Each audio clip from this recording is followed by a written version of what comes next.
Ramalan Yahya Sinwar disebut sedang digenapi selangkah demi selangkah dengan mengorbankan Israel. Dari kuburnya, Sinwar disebut sedang menyatakan kemenangan besar atas Israel karena kelemahan internalnya sendiri. Mengutip KBRI pada 3 September, hal ini diutarakan oleh mantan Kepala Divisi Operasi Tentara Pendudukan Yisrael Ziv. Lebih lanjut, dia mengkritik keras pemerintahan Perdana Menteri Israel Benjamin Netanyahu. Menurutnya, Israel berada di titik kritis karena pemerintahan yang terlanjur lemah, menekankan bahwa operasi darat yang dilakukan ini akan sia-sia dan bertentangan dengan tujuan perang, terutama pengembalian tahanan. Ia menunjukkan bahwa Netanyahu dalam upaya mengulur waktu dan mendapatkan dukungan dari Presiden Amerika Serikat Donald Trump menjanjikan pencapaian militer yang signifikan di Gaza kepada Trump meskipun menyadari bahwa hal itu mustahil. Hasilnya menurut Ziv adalah Israel sedang digiring menuju jebakan Gaza seperti seseorang yang berjalan menuju kursi listrik di mil terakhir. Israel dikabarkan telah secara sepihak membebaskan total 246 tahanan Palestina. Terkini 9 tahanan baru dikabarkan bebas dari penjara di Teiman. Mengutip KBRI pada 3 September, kabar itu dilaporkan oleh kantor informasi tahanan di jalur Gaza pada Selasa 2 September 2025 waktu setempat. Lebih lanjut, pihaknya menambahkan dalam sebuah pernyataan bahwa para tahanan tiba di rumah sakit Martir Al-Aqsa di Deir al-Balah, Gaza Tengah. Tujuannya untuk menerima pemeriksaan medis dan perawatan yang diperlukan. Sementara itu, Hisham Muhana, juru bicara Komite Internasional Palang Merah bersuara, mengindikasikan bahwa sejak Maret lalu hingga 2 September, Israel telah secara sepihak membebaskan 264 tahanan termasuk 5 wanita. Lebih dari itu, pihaknya meminta agar pihaknya selalu diizinkan untuk mengakses keberadaan tahanan Palestina dimanapun mereka berada, baik di penjara maupun pusat penahanan.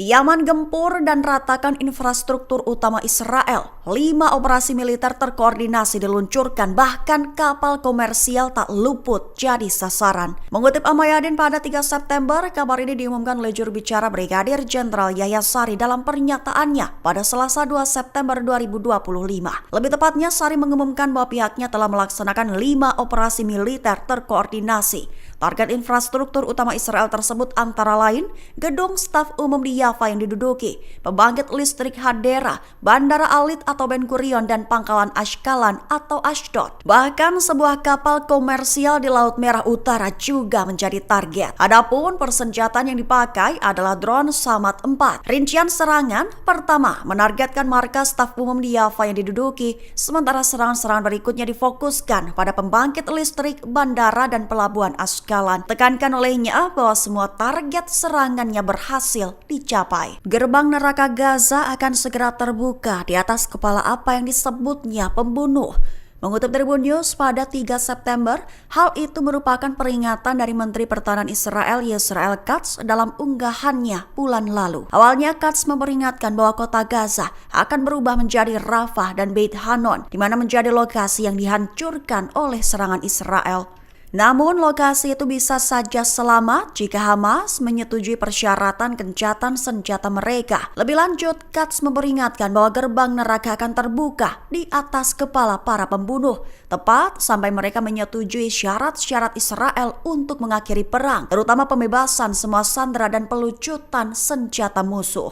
Sementara itu, Kepala Staf Umum Pasukan Pertahanan Israel Letnan Jenderal Eyal Zamir bersuara, menegaskan bahwa militer IDF akan meningkatkan dan mengintensifkan serangan dalam operasi darat mereka. Israel diklaimnya akan benar-benar memulai operasi darat mereka di kota Gaza. Yaman dilaporkan telah kembali meluncurkan rudal dan drone ribuan kilometer ke utara menuju Israel. Namun militer Israel mengklaim telah mencegat serangan rudal dari Yaman tersebut. Mengutip Al Arabiya pada 3 September, serangan dari Yaman ini dikabarkan telah diluncurkan pada Rabu 3 September 2025 waktu setempat. Lebih tepatnya dilaporkan bahwa Yaman telah meluncurkan serangan rudal dalam apa yang disebut sebagai tindakan solidaritas dengan Palestina. Lantas, militer Israel mengatakan bahwa mereka telah mencegat sebuah rudal yang diluncurkan dari Yaman. Sementara sirine dinyalakan di Tel Aviv dan beberapa wilayah lain di seluruh negeri. Adapun dikabarkan serangan dari Yaman ini merupakan serangan balasan atas kemartiran Perdana Menteri mereka beberapa waktu lalu, merujuk pada aksi Israel mengebom wilayah Yaman yang dikuasai Houthi, termasuk pelabuhan vital Hodeidah. Sebagai informasi tambahan, Houthi yang menguasai wilayah terpadat di Yaman juga telah menyerang kapal-kapal di Laut Merah sejak dimulainya perang di Gaza pada Oktober 2023 silam.